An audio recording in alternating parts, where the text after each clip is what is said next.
bankruptcy right now, I'm willing to buy Miss Universe. Okay?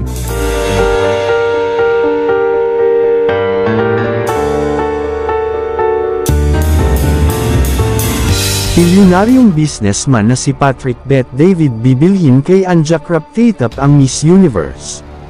Interesado di umano ang bilyonaryong si Patrick na bilhin ang Miss Universe sa kamay ni Anja Kraptatap dahil ayon sa nakalap naming chika, gusto di umano ni Patrick na ibalik ang dignidad ng nasabing organization at protektahan ang mga kababaihan.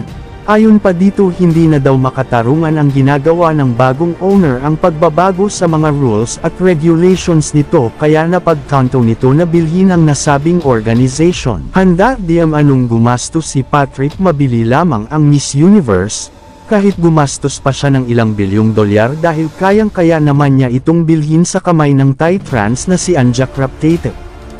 Ayon pa sa chika, nasa kamay pa daw ngayon ni Anja Kraptatap ang desisyon kung ibebenta niya ang organization sa kamay ng bilyonaryong si Patrick.